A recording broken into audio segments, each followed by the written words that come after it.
Welcome back. It is now time for our edition of Dollars and Cents. That's right. We go out to the Resource Center now where we find Tom. Tom, how's it going? It's going fine, and it always goes well when I've got Bruce here to give me some great advice about finance. And today, first of all, good to see you, Bruce. Good to be here. Today, you're going to look into the future, the crystal ball of common sense. Yeah, so here's the thing that I think that we need to talk about. We could talk about the market volatility. We could talk about inflation. Yeah. That's boring. What we need to talk about is how we can mitigate tax liabilities in the future. That's what everybody wants to do. So if we can soften the exposure of our money to taxes, why not consider developing some type of a plan? Yeah, and it's not pie in the sky. This is going to happen. This is going to happen. The Tax Cuts and Jobs Act of 2017, 23 provisions of that will be expiring in 2025. Those are the provisions that are going to most drastically affect common people like us. Okay, what can we do? So I think what we got to do, we got to consider what monies are drastically going to be exposed to the potential increase in tax. Well, qualified funds, IRAs. If you have a 401k and you're contemplating or getting close to retiring in the next couple of years, you need to be looking at the provisions of what's going to happen. Because qualified distributions out of your IRAs or your 401ks are going to be taxed at a higher rate after 2025. So 2026 is going to be here before we know it. We have 3 years, 3 tax periods. And I guess if you acted quickly, you could take advantage this year.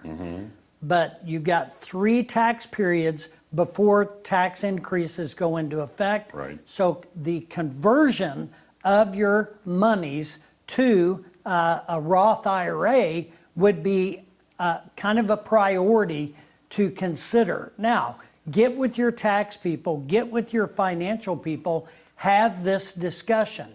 Consider converting all or part.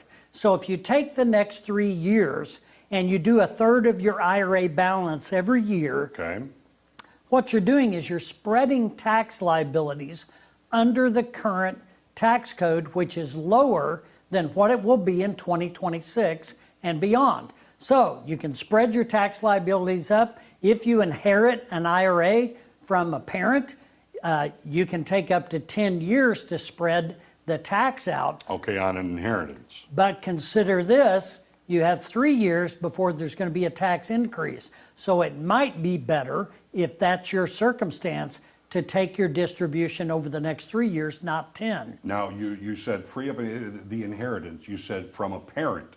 What about from that rich uncle who's in the poorhouse now and he leaves?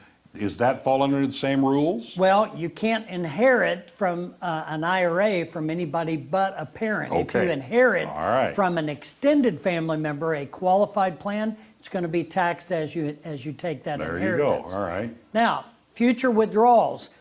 Required minimum distributions are just random withdrawals that you make out of your IRA, which was your 401k. Right.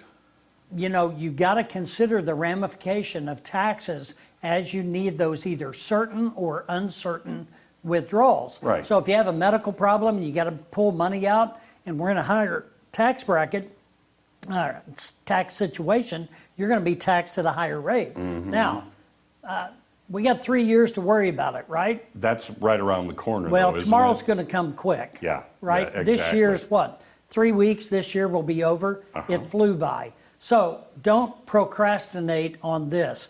Go have a conversation with somebody about what's going to be my exposure if I postpone doing something about this till after 2025. What's potentially going to be the effect?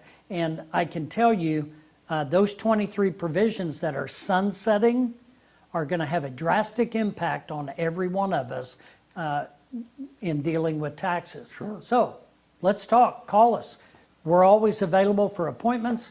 Make it a winter project. Let's have that discussion. Or go have that discussion with someone. Now, what about, you have classes and everything like that. How often are these? Because I know that they've been very popular, and when Bruce talks about these, it's like you don't want to wait till the last minute because they fill up pretty quickly. Right. Because he usually has cookies, that's why. But, Yeah, that's true. Our estate planning workshops are every month. Call the office for that. We will be doing some tax-related workshops this year. Okay. And we have not finalized that. I'm going to bring in some guest speakers. I'm going to have some experts so people can ask questions on how it's going to affect you. All right. So call There it the is. office and let's get acquainted. That's Okay. what I think. Don't wait too long, just as Bruce said. Back to you guys. Great advice as usual. Thanks, Tom.